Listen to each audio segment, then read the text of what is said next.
वूहू, मजा आ गया यार। तूने कितनी ऑसम बैचलर्स पार्टी दी है ये। मुझे तो लगा था कि तेरी शादी होने वाली है तो तू उदास होगी, लेकिन तू तो बहुत ज्यादा खुश लग रही है। वो तो मैं होंगी ही ना। पता है मेरे होने वाला ससुराल कितना अमीर है। 5 फ्लोर का घर है उनका और मैं सबसे टॉप फ्लोर पर रहूंगी। वाह यार, वैसे सेजल, शिल्पा के साथ साथ तो तुम्हारी भी शादी होने वाली है ना। तुमने बताया नहीं कि तुम्हारा ससुराल कैसा है। वो अरे रुको रुको, मैं बताती हूँ। तुम लोगों ने झोपड़पट्टी तो देख रखी है ना। बस वो घास की बनी होती है और इसका ससुराल मिट्टी का बना हुआ है। बस एक छोटा सा हॉल है, उसमें ही इन लोगों का सोना और खाना बनाना है। क्यों? ये क्या सेजल, तुम गरीब परिवार से थी तो तुम शादी भी गरीब परिवार में ही कर रही हो, बेचारी। बचपन की सहेली होने के बावजूद भी शिल्पा अक्सर सेजल का मजाक उड़ाया करती थी। समय गुजरने के साथ साथ शिल्पा और ज्यादा घमंडी होने लगी थी। जहां अमीर सहेली शिल्पा का रिश्ता एक बड़े और अमीर परिवार में तय हुआ था, वहीं सेजल का छोटे से गरीब परिवार में तय होता है। नहीं माँ, मुझे अपने दहेज के लिए ये फर्नीचर नहीं चाहिए। आप प्लीज दूसरा ऑर्डर करके मंगवाइए। लेकिन बेटा, ये सब सामान भी तो ठीक लग रहा है और अभी तो तुम्हारी रसोई के दहेज का सामान भी जाना बाकी रह गया है। वो तो सबसे ज्यादा इम्पोर्टेंट है। मैं नहीं चाहती कि मेरी रसोई में किसी भी चीज की कमी हो, तो आप मुझे सारा सामान देना। ओवन, सारे बर्तन, गैस, चूल्हा, इंडक्शन, कंटेनर्स, सब कुछ, वो भी A1 क्वालिटी का। मेरी दहेज की रसोई सबसे अच्छी होनी चाहिए, जिसमें किसी भी चीज की कमी ना हो। एक तरफ अमीर सहेली अपनी माँ से कहकर अपनी दहेज की रसोई के लिए ढेर सारा सामान मंगवाती है, वो भी महंगे से महंगा। वहीं दूसरी तरफ गरीब सहेली। माँ बाबा, आप लोग इतना क्यों परेशान हो रहे हैं? उन लोगों ने हमसे कोई भी दहेज नहीं मांगा है। नहीं मांगा, लेकिन इसका मतलब ये तो नहीं कि हम तुझे कुछ भी नहीं देंगे। कम से कम तेरी गृहस्थी के लिए तुझे रसोई का तो कुछ सामान देना होगा। मैंने चंदन सेठ से थोड़े बहुत पैसे उधार मांगे थे तेरी शादी के लिए, उसी में ही हम तेरी रसोई की दहेज का सामान ले आएंगे। कमलेश और ममता थोड़े बहुत पैसों से गैस, चूल्हा, थोड़े बहुत बर्तन और मसाले के डिब्बे लेकर आ जाते हैं।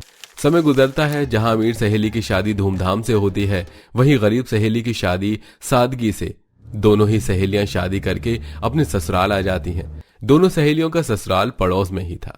शिल्पा बहू, तू तो दहेज में काफी सारा सामान लेकर आई है। फ्रिज, LED, बेड, फर्नीचर, सब कुछ। और ये रसोई का सामान अलग से, नया फ्रिज, इंडक्शन, ओवन, बर्तन, कंटेनर, सब कुछ बहुत बढ़िया है। हाँ माँ, वो भी इतना महंगा महंगा। इतना सब कुछ तो कल्पना भाभी भी लेकर नहीं आई थी अपने दहेज में। इतना सब कुछ लाने के लिए पैसे भी तो होने चाहिए। अब जिसकी जितनी औकात होती है वो उतना ही तो लेगा।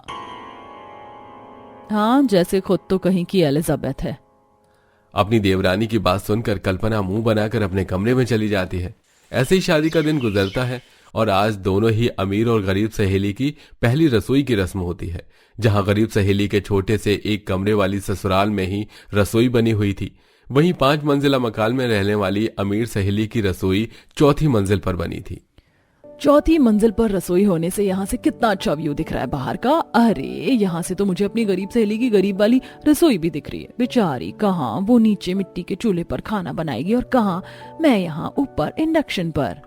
शिल्पा अपने साथ जो भी दहेज की रसोई का सामान लेकर आई थी, उसे अच्छे से अपनी रसोई में सेट कर देती है और अपनी पहली रसोई की तैयारी करने लगती है। इतने में उसे खिड़की से सेजल दिखती है। ओए सेजल, देख मेरी रसोई कितनी ऊपर है। यहाँ से बहुत सुंदर नजारा दिखता है। खाना बनाने में मजा आ रहा है मुझे तो। अच्छी बात है, तू बना अपनी ऊपर रसोई में खाना। मेरी नीचे वाली रसोई भी बहुत अच्छी है। इतना कहकर सेजल अपने घर में चली जाती है और खाना पकाने लगती है। इतने में उसकी सास आ जाती है।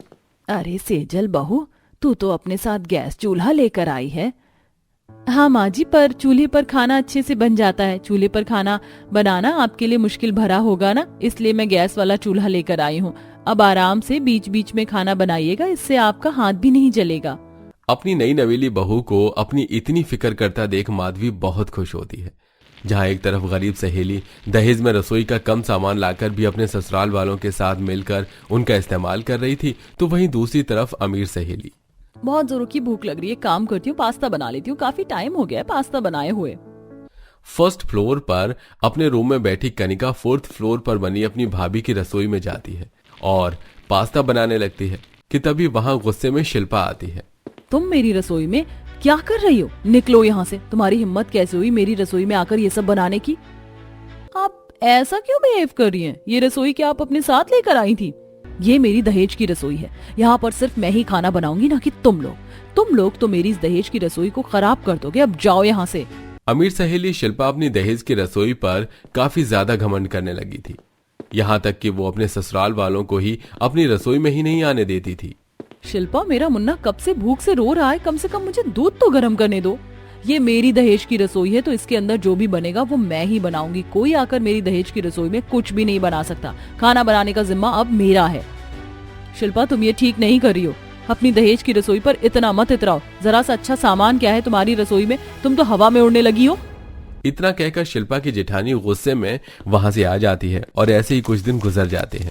शिल्पा सब्जी खरीद कर अपने घर जा रही होती है कि तभी शिल्पा की नजर अपनी गरीब सहेली की रसोई की खिड़की पर जाती है, जहां सेजल की नंद सेजल के दहेज में लाए हुए गैस पर खाना बना रही थी।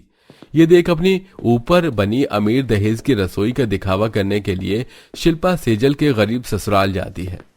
अरे शिल्पा, तुम वो भी ऐसे अचानक कैसी हो? एक दूसरे की पड़ोसी होते हुए भी कितने समय बाद मिल रहे हैं हम दोनों। क्या करूं यार, अब तेरा घर जमीन में और मेरा घर आसमान में। तुझे पता तो है मैं कितने ऊंचे फ्लोर पर रहती हूँ। कभी कभी तो लगता है कि जैसे मैं आकाश में उड़ता हुआ कोई परिंदा हूँ।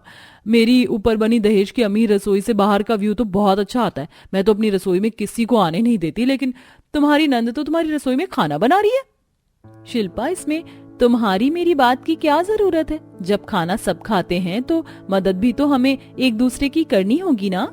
तुम तो ऐसा बोलोगी ही, लेकिन मेरी रसोई तो बहुत ज्यादा एक्सपेंसिव है। उसमें रखा हर एक सामान बहुत महंगा है, इसलिए मैं अपनी रसोई में किसी को भी खाना बनाने नहीं देती। हमेशा खुद ही खाना बनाती हूँ।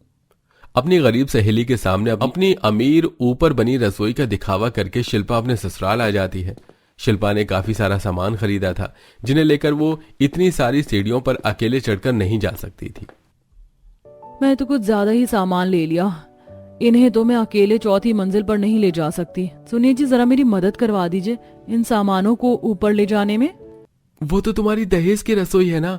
जब तुम उस रसोई में किसी को आने नहीं देती तो भला मैं तुम्हारी मदद क्यों करूं? अपने पति कार्तिक की बात सुनकर शिल्पा को अकेले ही सारा सामान 4 मंजिल ऊपर चढ़ाकर अपनी रसोई में लेकर जाना पड़ता है।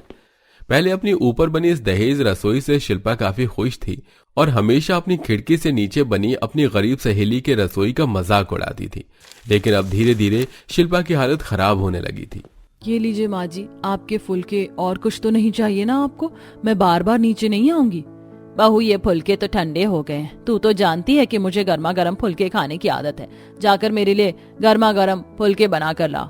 शिल्पा ने खुद ही खाना बनाने की जिम्मेदारी ले ली थी, जिसके चलते अब खाना बनाना और सबको उनके कमरे में जाकर खाना देना शिल्पा पर भारी पड़ रहा था। मैंने तुम्हें कहा था कि मुझे आलू की सब्जी चाहिए, लेकिन तुम ये बैंगन का भरता लेकर आ गई हो और मेरे लिए पराठे बना कर लाओ। अब तो लगता है कि शरीर की शक्ति खत्म हो गई है। हाय मेरे हाथ पैर। खाने की प्लेट लेकर शिल्पा सीढ़ियों से उतरती है कि तभी चकराकर वो सीढ़ियों से नीचे गिर जाती है। मेरा हाथ, पैर, कोई है, मेरी मदद करो। अच्छा हुआ घर में कोई नहीं है। बड़ा घमंड था ना अपनी दहेज की रसोई पर। अभी थोड़ी देर तक और तड़पने देती हूँ इसे। शिल्पा दर्द से करा रही होती है कि तभी वहां कल्पना ये सब देख मन ही मन खुश होती है। पोहा तो शिल्पा को भी बहुत पसंद है। एक काम करती हूँ, उसके लिए ले जाती हूँ। सेजल पोहा जैसी ही अमीर सहेली शिल्पा के घर ले जाती है तो देखती है कि शिल्पा सीढ़ियों के पास पड़ी हुई दर्द से करहा रही है। शिल्पा, तुम ठीक तो हो? सेजल शिल्पा को उठाती है और उसे सोफे पर बिठाती है। पीछे से बाकी सब भी आ जाते हैं। तुम सीढ़ियों से कैसे गिरी? तुम तो जानती हो मेरी रसोई चौथी मंजिल पर है। दिन में 100 बार खाना लेकर कभी ऊपर जाओ तो कभी नीचे। आधे से ज्यादा दिन तो मुझे रसोई में ही बीत जाता है। मैं तो खाना लेकर सीढ़ियों से उतर रही थी, अचानक सर चकरा गया और मैं गिर गई। इसीलिए मैंने कहा था कि अपनी ऊपर बनी अमीर दहेज की रसोई पर इतना घमंड मत करो। तुम तो अपनी रसोई में अपने ही ससुराल वालों को नहीं आने देती थी। अगर सबके साथ मिलकर रसोई में काम करती तो आज तुम्हारी ऐसी हालत नहीं होती। अभी भी वक्त है, सुधर जाओ। सेजल, तुम ठीक कह रही हो। मैंने ऊपर बनी इस अमीर दहेज की रसोई पर काफी घमंड किया और किसी को अपनी रसोई में नहीं आने दिया। उसी वजह से आज मेरी ऐसी हालत है। अब मैं कभी भी ऐसी हरकत नहीं करूंगी। आप सब भी मुझे माफ कर दीजिए। तुम्हें गलती का एहसास हुआ है, इसलिए मैं तुम्हें माफ करती हूँ। मैं भी कर देती हूँ, पर अब घमंड मत करना। सबसे माफी मिलता देख शिल्पा काफी खुश होती है, जिसके बाद अब शिल्पा अपनी ऊपर बनी दहेज की अमीर रसोई पर घमंड करना छोड़ देती है और अब अपनी दहेज की रसोई में अपने ससुराल वालों के साथ मिलकर खाना बनाती है। साथ ही साथ अब वो अपनी गरीब सहेली की नीचे बनी रसोई का मजाक भी नहीं उड़ाती है।